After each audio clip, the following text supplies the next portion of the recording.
नमस्कार दोस्तों, आज की तारीख है 15 दिसंबर 2024 और हम आपके लिए लाए हैं हिमाचल प्रदेश के ताज़ा समाचार। लेकिन पहले एक सवाल, आप हिमाचल के किस खूबसूरत कोने से ये खबरें सुन रहे हैं? नीचे कमेंट करके जरूर बताएं।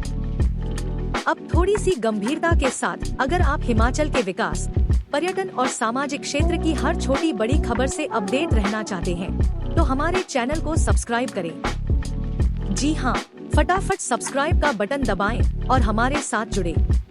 और हाँ, अपडेट्स के लिए हमें फॉलो करना मत भूलिए। खबरें ताज़ा हो या मजेदार, हम हैं आपके साथ हर कदम। समाचार नंबर 1। कुल्लू आनी के रुमाली गांव में 3 भाइयों का 2 मंजिला मकान जलकर राख, लाखों का नुकसान। आनी खंड के अंतर्गत फाटी बुच्छैर की पंचायत लफाली के गांव रुमाली में शनिवार देर रात्रि करीब 12:45 बजे 3 भाइयों रामानंद, परमानंद और मोतूराम का 8 कमरों का 2 मंजिला रिहायशी मकान आग की भेंट चढ़ गया। मध्य रात्रि हुई इस आगजनी की घटना से सर्द मौसम में गांव में अफरा तफरी मच गई। आग की भनक लगते ही परिवार के सदस्य फटाफट बाहर भाग खड़े हुए और सहायता के लिए चीख पुकार करने लगे, जिस पर गांव वासी मौके पर पहुंचे और आग को बुझाने का प्रयास करने लगे। लेकिन लकड़ी के मकान में आग को और भड़कता देख गांव वासियों ने इस बारे में फौरन आनी पुलिस प्रशासन और दमकल विभाग को दी। सूचना मिलते ही आनी से पुलिस और दमकल विभाग की टीम शनिवार देर रात्रि घटना स्थल पर पहुंची और राहत व बचाव कार्य शुरू किया। मगर मकान में लगी पुरानी सूखी लकड़ी के चलते आग ने भयावह रूप धारण किया, जिससे कि दमकल विभाग के प्रयास भी 8 फल हो गए और देखते ही देखते 8 कमरों का 2 मंजिला मकान जलकर राख हो गया। इस आगजनी में प्रभावित परिवार की मेहनत मजदूरी कर वर्षों से कमाई पूंजी और अन्य संपत्ति जलकर राख आ गई। इस घटना से 3 परिवारों के सदस्य सर्द मौसम में बेघर हो गए। इस आगजनी में प्रारंभिक तौर पर करीब 50 लाख रुपए की क्षति का अनुमान लगाया गया है। सीटू नेता पदम प्रभाकर ने बताया कि इस आगजनी में प्रभावित परिवार के गहने, 4 मोबाइल, कपड़े, राशन और 95,000 का कैश तीनों भाइयों का जलकर हुआ राख हुआ है। जबकि आगजनी में 2 भेड़ू, 1 जर्सी गाय भी आग की चपेट में आए और एक भाई रामानंद की दुकान भी पूरे सामान सहित जलकर राख हो गई। जबकि परिवार के सदस्यों ने बड़ी मुश्किल से अपनी जान बचाई। इस आगजनी से साथ लगते पद्मा देवी नामक महिला के रिहायशी मकान को भी नुकसान हुआ है, जिसमें 2 पानी की टांकियां जल गई और खिड़की के शीशे टूटे और 15 सेब के बड़े पौधे भी चपेट में आने से नष्ट हो गए।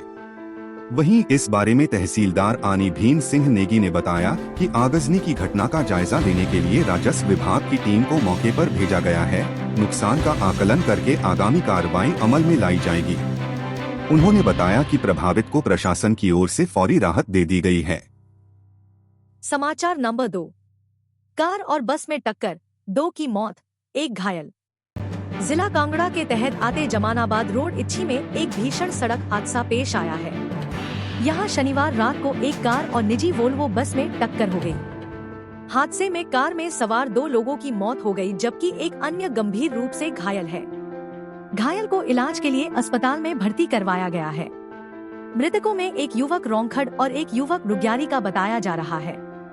जानकारी के अनुसार हादसे के समय वोल्वो बस धर्मशाला से दिल्ली की ओर जा रही थी, जबकि कार मटौर से गगल की ओर जा रही थी। इसी दौरान जमानाबाद रोड इच्छी में कार चालक द्वारा विपरीत दिशा में बस को टक्कर मार दी।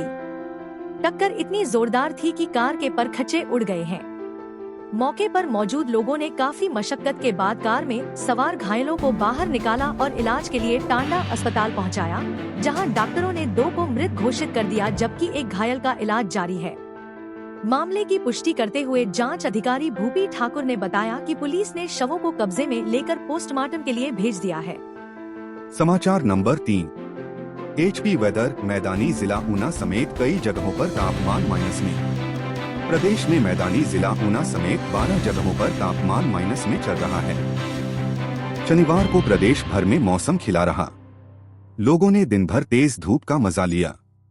दोपहर में राजधानी शिमला की बात करें तो यहां पर चटक धूप रही और माल रोड वरिज पर लोग धूप सेंकते हुए दिखे, मगर सुबह व शाम के समय ठंड भी काफी ज्यादा पड़ रही है और कई इलाकों में न्यूनतम तापमान नीचे गिर गया है।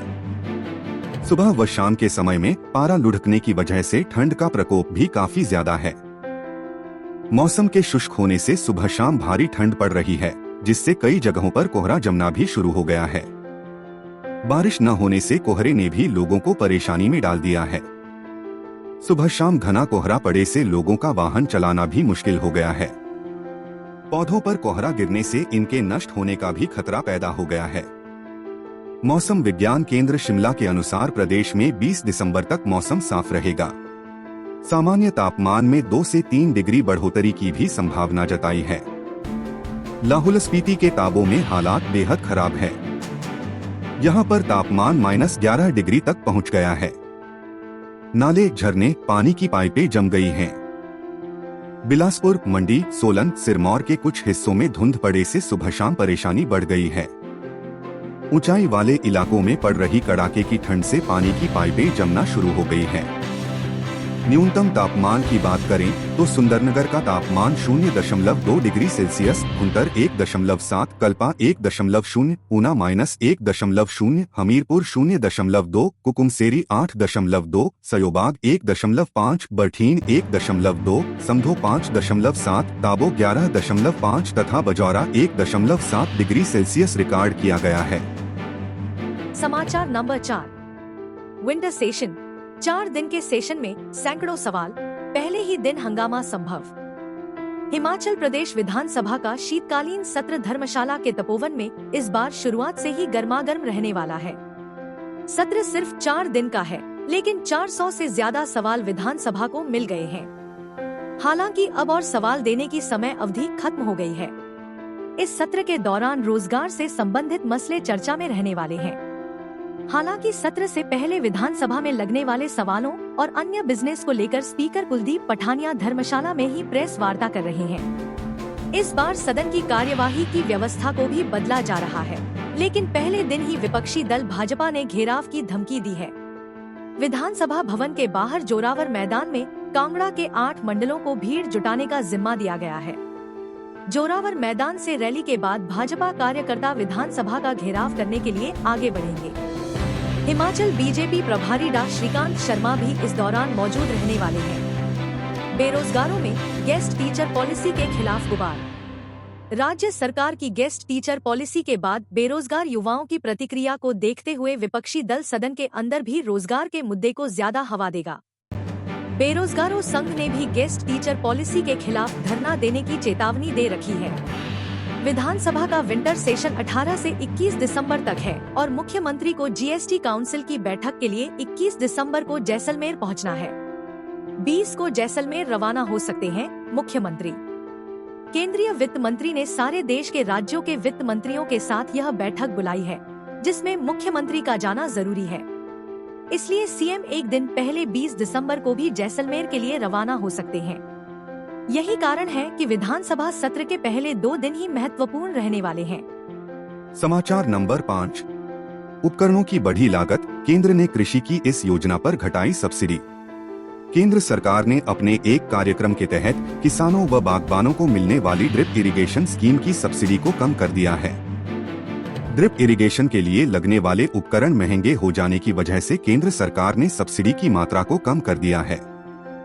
हिमाचल प्रदेश में पहले किसान व बागबानों को पर ड्रॉप मोर क्रॉप योजना में 85% तक सब्सिडी प्रदान की जाती थी, जिसे घटाकर अब 55% कर दिया है।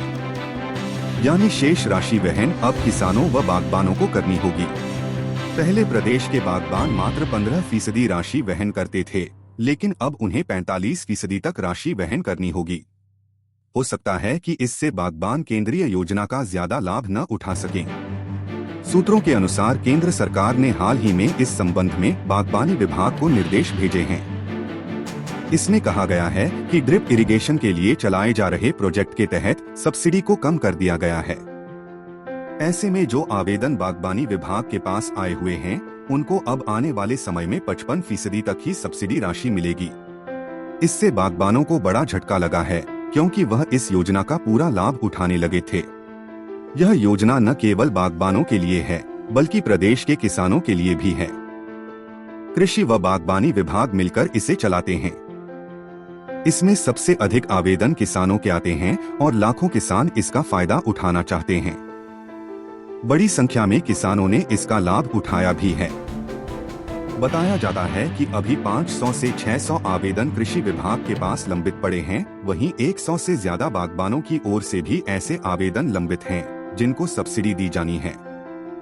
केंद्र सरकार ने कुछ समय पहले केंद्रीय राशि इसमें जारी नहीं की थी, जिस कारण से आगे इस योजना को नहीं बढ़ाया गया।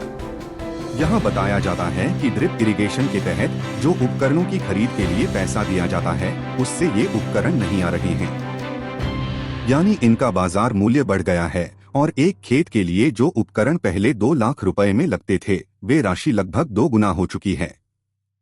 ऐसे में किसानों पर इसका अतिरिक्त बोझ पड़ेगा। वहीं राज्य सरकार यदि अपना शेयर डालती है तो कुछ राहत मिल सकती है, मगर राज्य सरकार की आर्थिक स्थिति पहले से ही खराब है। ऐसे में यहाँ किसानों व बागबानों को नुकसान झेलना पड़ेगा।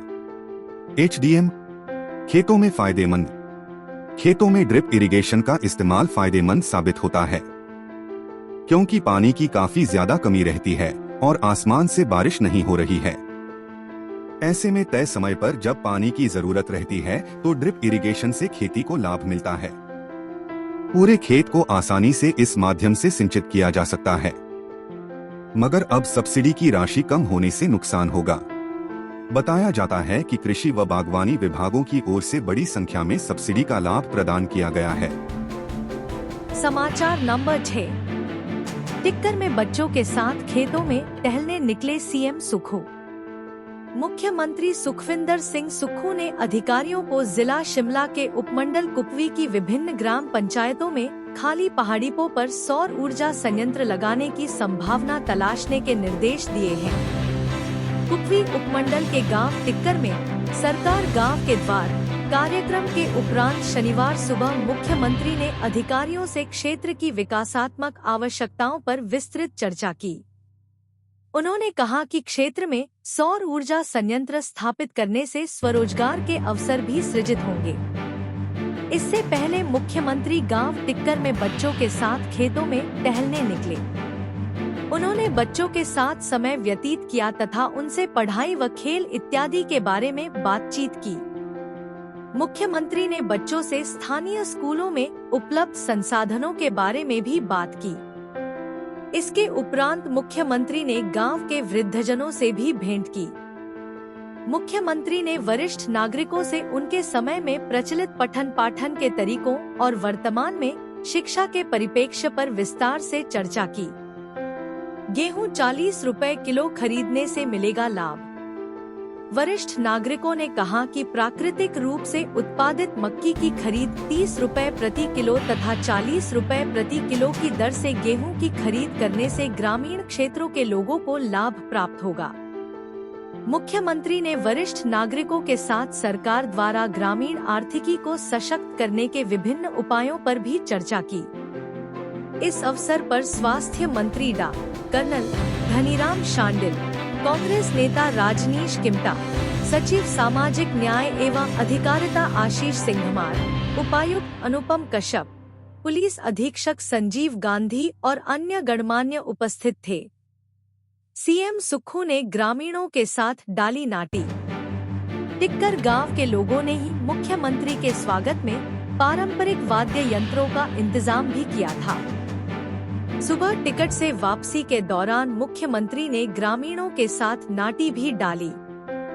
उन्होंने कहा कि वह यहां से औपचारिक तौर पर विदा ले रहे हैं, लेकिन अब गांव के लोगों के साथ संपर्क बना रहेगा।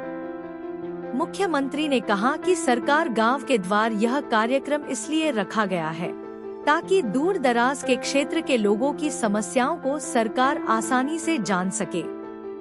समाचार नंबर 7। शानन में अब तीसरे राज्य की एंट्री, हिमाचल ने क्या स्टैंड लिया जानिए।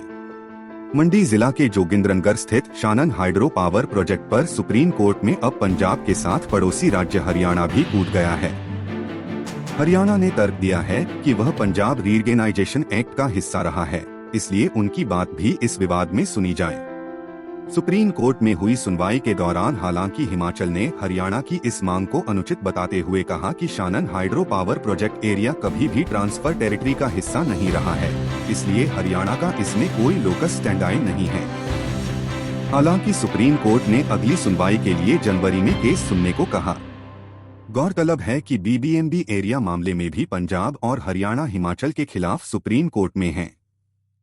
अब के देख रहे हिमाचल के अधिकारियों को लग रहा है कि शानन हाइड्रो पावर प्रोजेक्ट मामले में हरियाणा को सिर्फ केस उलझाने के लिए बीच में लाया गया है। इससे पहले इस केस में हिमाचल सरकार ने पंजाब सरकार की याचिका के आधार को ही रद्द करने का आवेदन डाला हुआ है।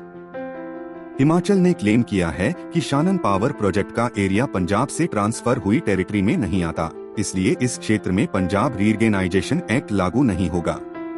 इसी एक्ट के आधार पर पंजाब ने सुप्रीम कोर्ट में संविधान के 131वें अनुच्छेद के तहत याचिका दायर की थी। हिमाचल सरकार ने सिविल प्रोसीजर कोड के आर्डर 07 रूल 11 के तहत पंजाब की इस याचिका के औचित्य पर सवाल उठाए। हिमाचल ने कहा कि यह विवाद इंटर स्टेट झगड़ा नहीं है। एचडीएम पंजाब को सिर्फ चलाने के लिए ट्रांसफर किया था प्रोजेक्ट। शानन प्रोजेक्ट का लीज एग्रीमेंट साल 1925 में मंडी के राजा और तब की केंद्र सरकार के बीच हुआ था। पंजाब को यह प्रोजेक्ट सिर्फ चलाने के लिए ट्रांसफर किया था, क्योंकि हिमाचल पूर्ण राज्य नहीं था और हिमाचल में बिजली बोर्ड भी अलग से नहीं था। यह लीज एग्रीमेंट 2 मार्च 2024 को पूरा हो गया है। हिमाचल ने सुप्रीम कोर्ट में कहा है कि पंजाब इस लीज एग्रीमेंट में भी सिग्नेटरी नहीं है, इसलिए भूमि के असल मालिक के खिलाफ संविधान के अनुच्छेद का इस्तेमाल करते हुए केस नहीं किया जा सकता। अब तक इस मामले में पंजाब हिमाचल के तर्कों का जवाब नहीं दे पाया है, लेकिन अब हरियाणा को बीच में लाया गया है। 110 मेगावाट के शानन हाइड्रो पावर प्रोजेक्ट की लीज अवधि पूरा होने के बाद हिमाचल को प्रोजेक्ट वापस लौटाने के बजाय पंजाब ही सुप्रीम कोर्ट गया है। बीबीएमबी एरियर पर बैठक करेंगे अटॉर्नी जनरल। बीबीएमबी एरियर को लेकर भी सुप्रीम कोर्ट में सुनवाई हुई। इसमें पंजाब ने पहले मानी गई 2 शर्तों को लेकर भी कुछ आपत्ति जताई है। हिमाचल को पहले दी गई बिजली को एरियर में से काटने की मांग अब की जा रही है। सुप्रीम कोर्ट ने अटॉर्नी जनरल को राज्यों के बीच एक और बैठक कर रिपोर्ट देने को कहा है। इस मामले की सुनवाई भी जनवरी में होगी। इससे पहले अटॉर्नी जनरल की रिपोर्ट हिमाचल के हक में सबमिट हो चुकी है। सुप्रीम कोर्ट ने हिमाचल के पक्ष में डिक्री जारी कर रखी है, लेकिन इसे 13 साल से इम्प्लीमेंट नहीं किया जा सका है। 2011 के बाद हिमाचल को बढ़ी हुई हिस्सेदारी पर बिजली मिलना शुरू हो गई है, लेकिन 1966 से भाखड़ा डैम, 1977 से डैहर परियोजना और 1978 से पौंग डैम प्रोजेक्ट से एरियर अब भी बकाया है। पंजाब और हरियाणा इस एरियर का भुगतान नकद करने को तैयार नहीं है, लेकिन बिजली देने को राजी हैं। इस तरह से कुल 1300 करोड़ यूनिट बिजली हिमाचल को मिलेगी। हम अपने राज्य के विकास में योगदान देने में गर्व महसूस करते हैं और हमें उम्मीद है आने वाले दिनों में हमें और भी अच्छी खबरें मिलेंगी। इन खबरों को अधिक लोगों तक पहुंचने के लिए कृपया हमारा कंटेंट शेयर करें, साथ ही हमारे चैनल को सब्सक्राइब करें और अपडेट के लिए हमें फॉलो करें। अपने विचारों को कमेंट में शेयर करना ना भूलें। आपका सहयोग हमें और भी बेहतर काम करने में मदद करेगा। धन्यवाद।